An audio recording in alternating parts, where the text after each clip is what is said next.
In 1808, the Lunatic Act was passed. As a result, this glorious Gothic building opened its doors 40 years later.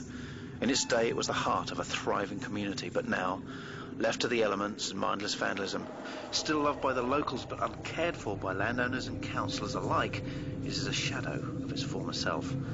Once home for up to 1,500 patients, these crumbling walls and corridors are now said to harbour nothing more than the spirits of the long dead. Ghostly apparitions have been seen walking the sunken floor, screams heard in the dead of night, and phantoms are seen so regularly that this place has earned the title of one of the most haunted buildings in the world. In fact, so haunted is this place that we have been asked not to reveal its location. I'm Karl Beattie, and to investigate it and all its stories, I need more than the usual one night. So I am about to embark on a television first, as I spend 10 weeks investigating the ghosts of the Asylum.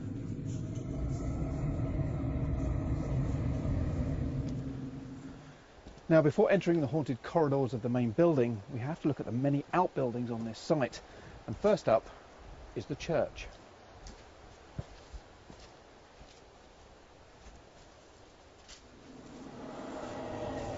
The church would have once been a central point of this community. Weekly meetings and services were conducted here to help guide and satisfy the spiritual needs of the staff and patients alike.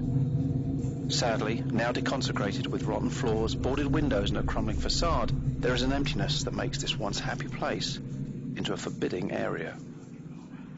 Very few places on earth are more emotive than an empty, forgotten church, especially one that is said to be home to ghosts, phantoms, and a priest that likes to walk up and down his now non-existent place of worship. With a monumental task like this ahead of me and such a vast area to cover, I obviously can't do this on my own, and therefore I need somebody to help me out, somebody with a cool, level head, and that is Geoff Adams.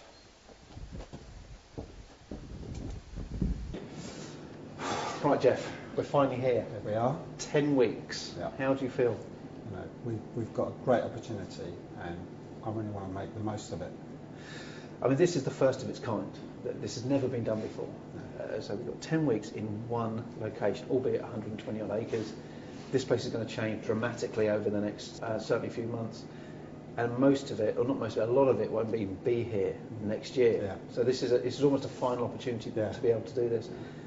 What do you think you're going to get out of it for 10 weeks of this place? Well, I'm really hoping that, you know, in 10 weeks we can actually come up with some conclusive evidence. We've done investigations before, and you know, you just get into one area that's quite good. You get good responses and then you have to go, because you have to go to the next area. And you know, so I'm really hoping. In this place, there have been so many accounts, witness accounts. Well, I think we've got over 200 accounts of paranormal activity here, and this is people from people who used to work here.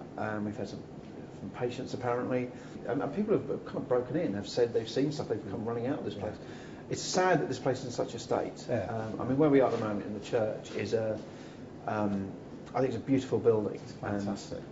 And, I think we've got our own problems with it because it's a massive one area. There aren't lots of little rooms. But I think it's a good one to start. I mean, what have you done already to have a look? Well, I've checked the outside of the building because it's not raining, which is always good. It's quite windy, and I've been around the outside checking loose slates, whether any of the trees, branches are actually touching the building. Unfortunately, some of the windows, most of the windows are boarded up. Some of them haven't got anything on them at all. So we might get a bit of wind coming through there. But apart from that, there's just two of us on this site anyway.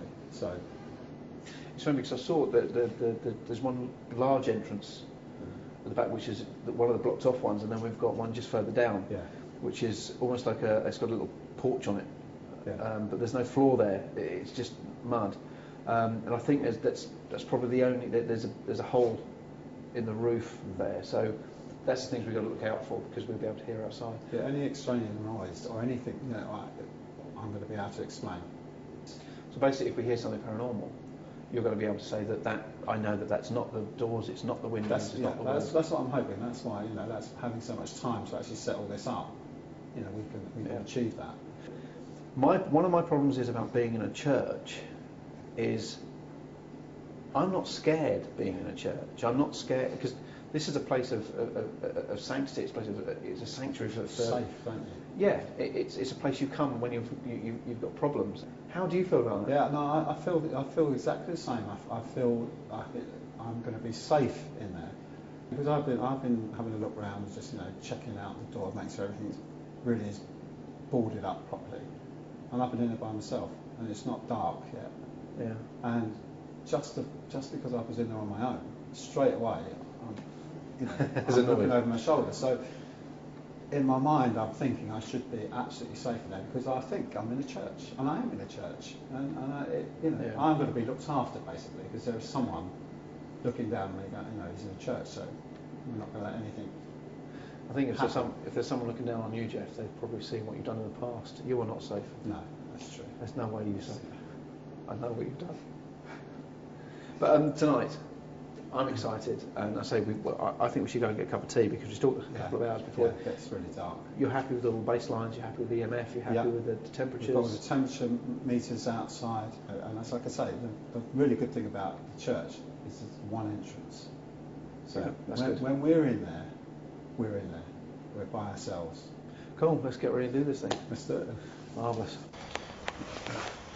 Right, well, it's now really dark, and it's our first night here, and we're outside the church. Geoff, how are you feeling? Well, a bit apprehensive because I'm really keen to get going. I know we've got 10 weeks, but I want to get the first night over and done with.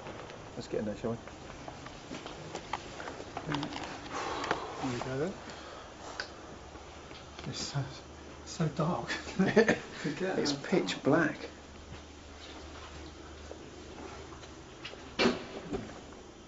Oh, crumbs. Well, can you pick anything up with your camera? Just so dark. I have to show you the walls.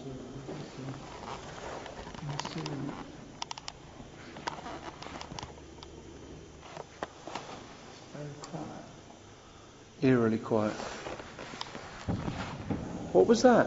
Was that not you? No. It was like that wasn't you. It was like one big thud. One big footstep. Yeah. You'd expect to hear a few more, but I thought you'd fallen or stumbled or something. No. What's that rustling over Yeah. there? Oh, crumbs. God, the floor's not too good. Okay, now this would have been the pulpit. This area. I'm up this end of the church. Karl's up the other end. And that's how dark it is. I can't see him at all. I can hear him, obviously, but I just can't see him at all. Let me do some asking out. Is there anybody here? If there's anybody here, could you make a noise? Do something for us. Let us know you're here. Karl. Is that you? Are you walking? No, I'm not walking. Where are you? I'm standing perfectly still. I'm standing perfectly still. Well, I could hear footsteps then. Okay, if you're here, walk towards Geoff or myself. I'm Karl. I'm Geoff. I'm standing in this corner.